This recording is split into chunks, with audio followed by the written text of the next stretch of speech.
حضرت سارہ اور حضرت ہاجرہ میں دونوں تو حضرت ابراہیم علیہ السلام کی بیویاں تھیں، لیکن جب حضرت ہاجرہ کو بیٹا ہو گیا اور حضرت سارہ کو نہیں ہوا، انسانی فطرت کا تقاضا ہے، کچھ نہ کچھ باتیں دل میں آ جاتی ہیں۔ تو اللہ کا حکم ہوا، اے ابراہیم تم اپنی بیوی ہاجرہ اور اپنے بیٹے اسماعیل کو لے اور مکہ مکرمہ چلے جاؤ۔ مکہ میں کوئی آبادی نہیں تھی، یہ حضرت ابراہیم علیہ السلام فلسطین میں رہتے تھے، اس وقت مصر تھا۔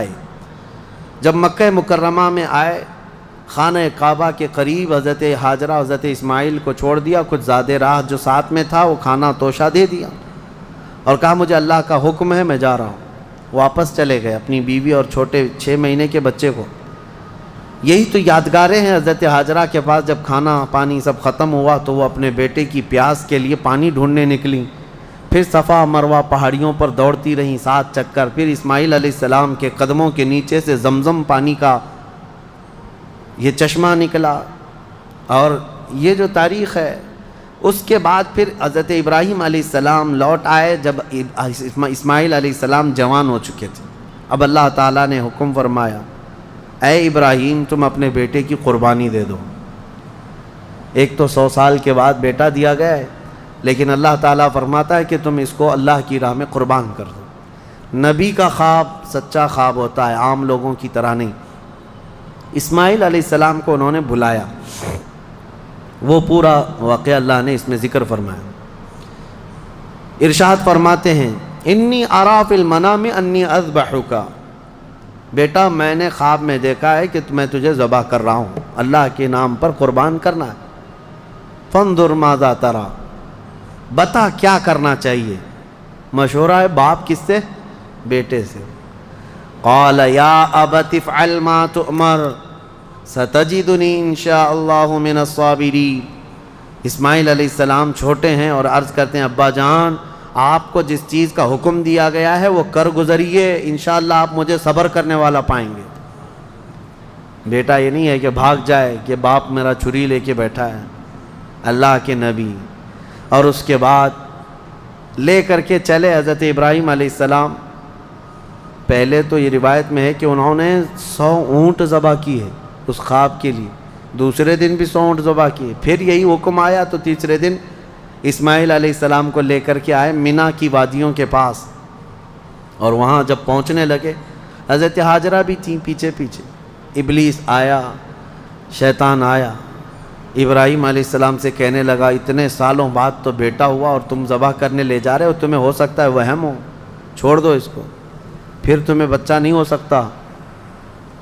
تب حضرت ابراہیم علیہ السلام نے زمین سے 7 کنکریاں اٹھائی اور اس کو دے مارا اور کہا، یہ اللہ کا حکم ہے، اللہ کا حکم ہے، اور میرے رب تبارک تعالیٰ کے حکم کے آگے میں کسی کے لیے کوئی رعایت نہیں رکھتا۔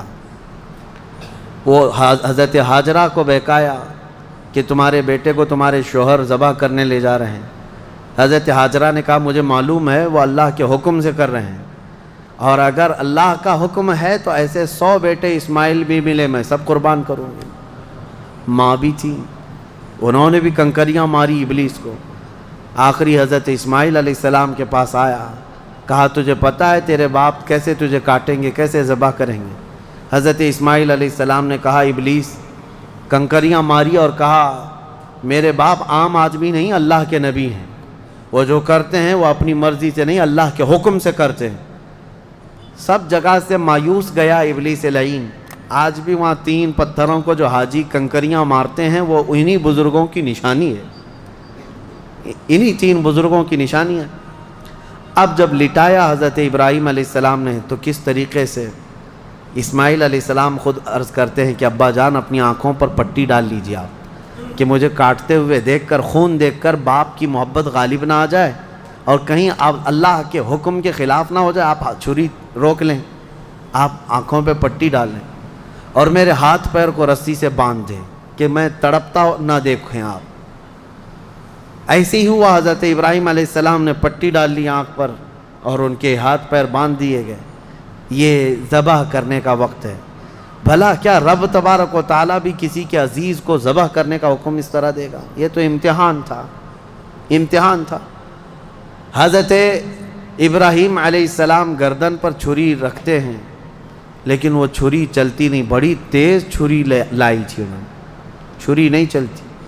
روایات میں ملتا ہے کہ حضرت ابراہیم علیہ السلام نے اس چھری کو پتھر پر یوں مارا تو پتھر 2 ٹکڑے ہو گئے، کٹ کے 2 ٹکڑے ہو گیا، لیکن گلا نرم و نازک اس چھری سے نہیں کٹتا تھا۔ ایک بات یاد رکھو مسلمانوں، ہمیشہ چھری کی تاثیر ہے کاٹنا، آگ کی تاثیر ہے جلانا، لیکن ہمیشہ ایک بات یاد رکھیں، چھری کاٹے گی بھی، آگ جلائے گی بھی اس وقت جب اللہ کی مرضی ہوگی۔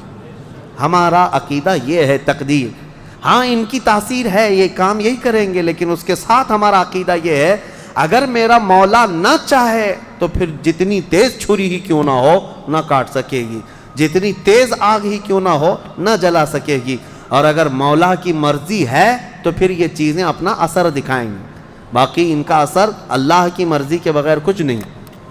چھری جیسی ہی گردن پر رکھی، اللہ کا حکم ہوا، جبرائیل جاؤ جنت سے ایک دمبا لے کر جاؤ، میرے ابراہیم کا امتحان ہو گیا اور کامیاب ہوئے، ان کے بیٹے اسماعیل کو ہٹاؤ اور دمبا رکھو۔ جبرائیل امین علیہ السلام سب سے تیز سفر کرتے ہوئے دنیا میں 3 بار آئے ہیں، سب سے تیز۔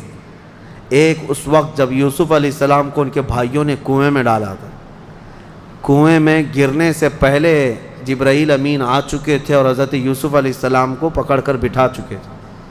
دوسرے جب ظالموں نے ابراہیم علیہ السلام کو آگ میں ڈالا تھا، ادھر سے وہ آگ میں پھینکے تھے، اس وقت جبرائیل امین اتر رہے تھے، اور جبرائیل امین حضرت ابراہیم کی آگ میں جانے سے پہلے ہی ان کی مدد کے لیے آ چکے تھے۔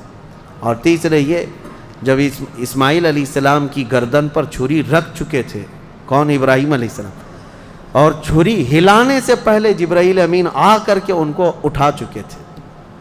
وہ جبرائیل امین کی رفتار ہے جو میرے مصطفیٰ کے قدموں کا بوسہ دیا کرتے، یہ جبرائیل کی رفتار ہے جو رسول اللہ کے قدموں کا بوسہ دیتے ہیں، جو قدمہائے رسول کا بوسہ لے کر سدرہ کا مکی اتنا تیز رفتار ہے، تو میرے مصطفیٰ کی رفتار کا عالم کیا ہے؟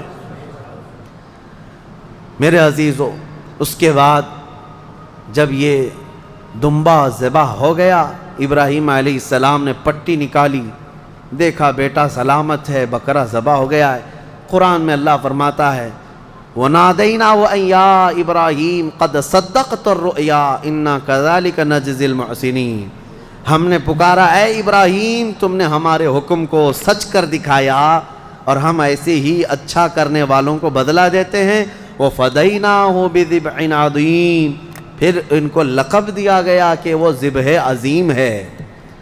کیا ہے؟ ذبح عظیم۔ اب یہاں پر ایک مسئلہ ہے یہودیوں کا، یہودی جو ہے اتنے سالوں سے اسی گھن چکر میں ہیں، وہ یہ نہیں مانتے قربانی ہوئی ہے، قربانی ہوئی ہے یہ مانتے ہیں، ابراہیم علیہ السلام نے اپنے بیٹے کی قربانی کی ہے یہ مانتے ہیں، لیکن وہ اسماعیل علیہ السلام نہیں تھے، وہ اسحاق علیہ السلام تھے، کیونکہ ان کے باپ ہیں، اسحاق علیہ السلام کی اولاد میں ہے نا یہ لوگ بنی اسرائیل، تو کہتے ہیں جو ذبح ہوئے تھے وہ اسحاق علیہ السلام تھے، اسماعیل علیہ السلام نہیں تھے۔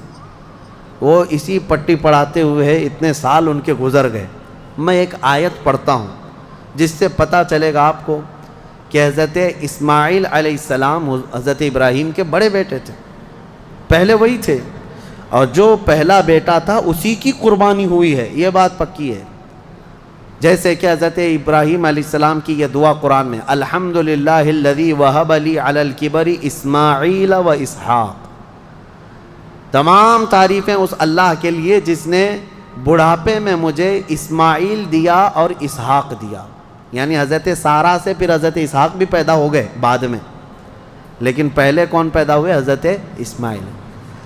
اب دوسری بات یہ بھی ہے کہ حضرت سارہ کو بیٹا نہیں تھا، تبھی تو حضرت ہاجرہ سے نکاح ہوا اور بیٹا ہوا، اس کے بعد پھر حضرت ابراہیم مکہ چھوڑ کر کے آئے۔ یہ سارے معاملات کیوں ہوئے؟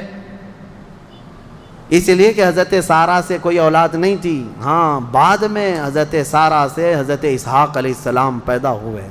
بہرحال یہ فیصلہ تو قیامت کے دن ہوگا، لیکن میرے آقا صلی اللہ تعالیٰ علیہ وسلم نے حدیث پاک میں ارشاد فرمایا انا ابن الذبیحین، میں دو ذبیحوں کا بیٹا ہوں، میں دو ذبیحوں کا بیٹا ہوں۔ یہ کیا مطلب ہے اس حدیث کا؟ حضور پاک صلی اللہ تعالیٰ علیہ وسلم کے والد حضرت عبداللہ جو حضور کی ولادت سے پہلے انتقال کر چکے، بچپن میں یہ اتنے بیمار ہوئے تھے کہ حضرت عبد المطلب حضور صلی اللہ علیہ وسلم کے دادا، انہوں نے یہ خانہ کعبہ میں یہ نذر کر لیا تھا کہ میں اپنے اس بیٹے کے قربانی دوں گا۔ کس کی؟ حضور صلی اللہ علیہ وسلم کے باپ حضرت عبداللہ کی۔ پھر جب ان کی طبیعت صحیح ہو گئی تو حضرت عبد المطلب نے 100 اونٹ ذبح کیے تھے، جان ذبح نہیں کی جاتی، قربانی کے بدلے 100 اونٹ ذبح کیے تھے۔ اسی طرح حضرت اسماعیل علیہ السلام کے بدلے میں بھی حضرت ابراہیم علیہ السلام نے کیا کیا تھا؟ 100 اونٹ ذبح کیے تھے۔ تو حضور فرماتے ہیں میرے باپ بھی ذبیح ہیں، میرے دادا اسماعیل بھی ذبیح ہیں۔ تو ذبیح کا لفظ کس کے لیے آیا ہے؟ اسماعیل علیہ السلام کے لیے آیا ہے۔ لہذا دنیا جو بھونکتی ہے بھونکنے دو، میرے مصطفیٰ نے فرمایا ذبح عظیم اسماعیل علیہ السلام ہی تھے، اسماعیل علیہ السلام ہی تھے۔ اللہ کریم ان واقعات سے ہمیں درس کی توفیق عطا فرمائے۔ وہاں پر حضرت اسماعیل علیہ السلام کی ان آداب کو دیکھ کر شاعر نے بہت اچھے انداز میں کہا ہے کہ یہ مکتب کی کرامت تھی کہ فیضان نبوت تھا، سکھائے کس نے اسماعیل کو آداب فرزندی۔ حضرت اسماعیل علیہ السلام نے چوں چرا تک نہیں کہا تھا کہ کیوں لے جا رہے ہیں، کیا کرنا ہے، کچھ نہیں۔ وہ گھر کی تربیت تھی حضرت ابراہیم علیہ السلام کی۔